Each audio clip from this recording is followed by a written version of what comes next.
O Lord, make us instruments of your peace. Take our minds and think through them. Take our mouths and speak through them.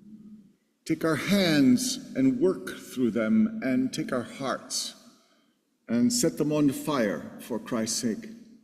Amen.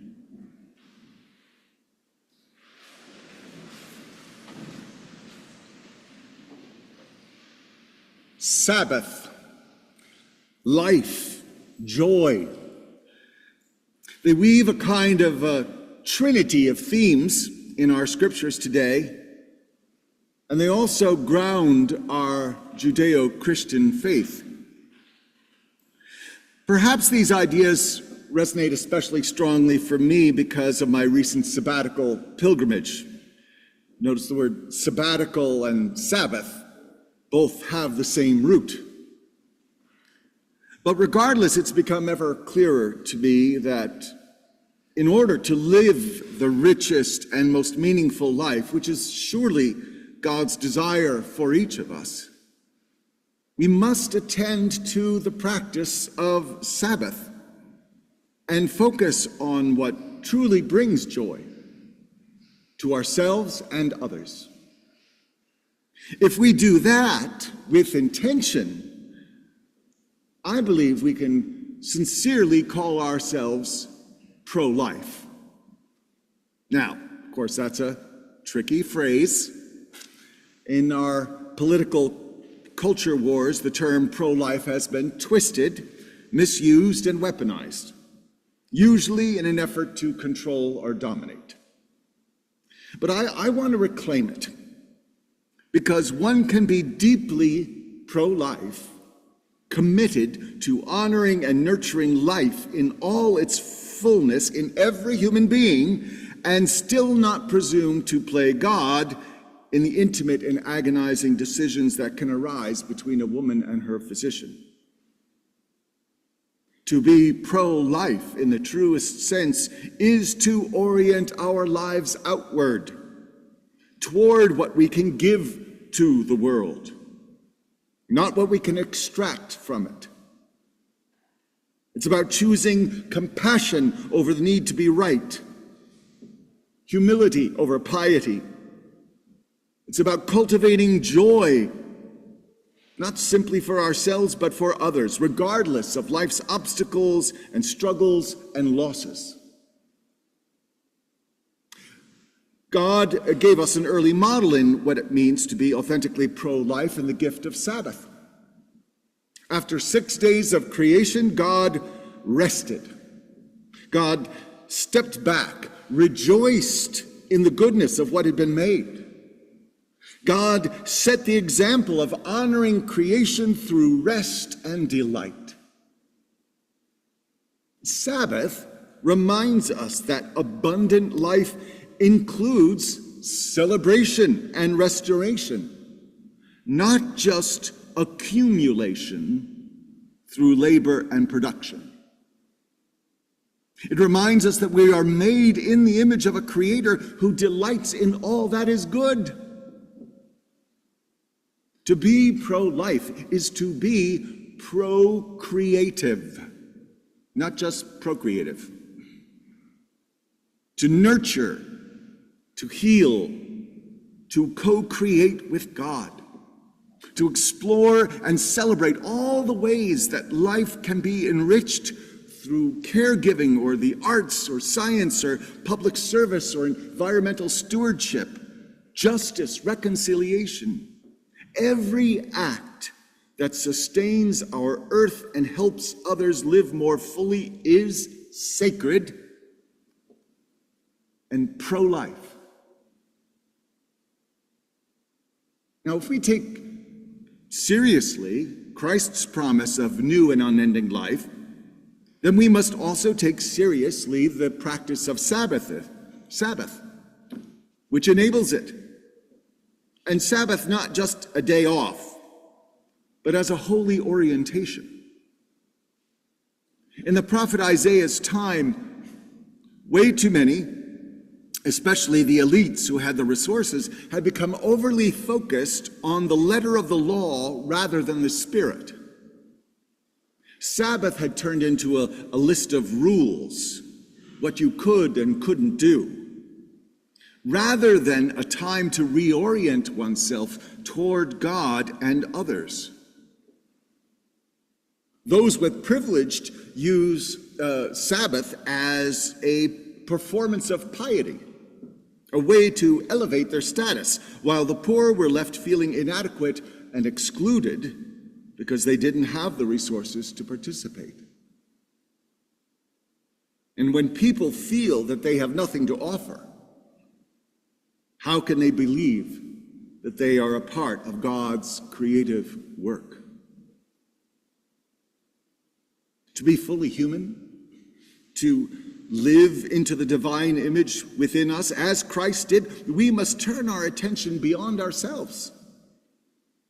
Anyone who has read the Book of Joy, which we did a book study on a few years ago, this joint venture of the Archbishop of Desmond Tutu and the Dalai Lama, will recognize this theme, that true joy arises not from self-centeredness, but from compassionate connection. A heart consumed with self will shrink. It cannot thrive. Faith without selflessness is useless. It is, to quote from a few weeks ago, all vanity. Isaiah put it this way: if you refrain from pursuing your own interests on my holy day, then you shall take delight in the Lord. In other words, Sabbath is not about performance or prestige. It's about presence, about showing up for God and for each other, and for creation. And Isaiah denounced the hypocrisy of those who observe the Sabbath while continuing to profit off of others' labor. True Sabbath is not a day off for the elite. It's a time of justice, healing, and restoration for all. And Isaiah paints a rich vision of what Sabbath could be. Free the oppressed, feed the hungry, heal the afflicted, and then your light shall rise in the darkness, and you will be like a spring whose waters never fail. This is the essence of the Jewish call to tikkun olam, the healing of the world. Isaiah was preaching joy through the outward exercise of love. And Jesus, of course, faced this same Sabbath battle in his ministry. One Sabbath, he's in the synagogue teaching, and he noticed a woman who had been crippled for 18 years. And while others overlooked her, he saw her. And he called her forward and said, "You are set free." He touched her, restored her to wholeness, and that was Sabbath. That was pro-life. That was tikkun olam. Some of the Pharisees objected. "No, that's work," they said, eager to defend the rules and discredit Jesus. He was making them look bad. And the irony was rich, of course, because their own lives were so dedicated to performance piety that they didn't heal the world, but they worked overtime on their performance piety. And Jesus was having none of it. He didn't hold back. "Hypocrite, you'll untie your ox or donkey and lead it to water on the Sabbath, but you'll deny this woman, this daughter of Abraham, her healing?" Jesus wasn't seeking status or acclaim. Clearly, he was courting disaster. He was focused outward, lifting a burden, restoring a life. And still today, religious and political ideologies, whether they are scriptural fundamentalism or constitutional originalism or appeals to natural law, are rarely used to lift up others, but rather to protect power, privilege, and status. Most of us don't intend to be self-centered. It just comes naturally. So we fall in line. We're immersed in a culture of fear and self-interest that blinds us to the sacred in others, especially those stooped low by life.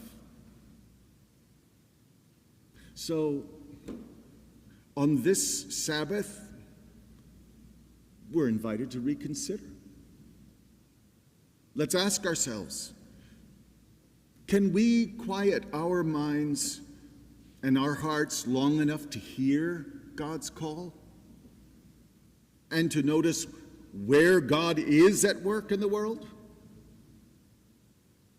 Can we rest, secure in God's love, so that we're freed from fear and self-concern and able to see the needs of others?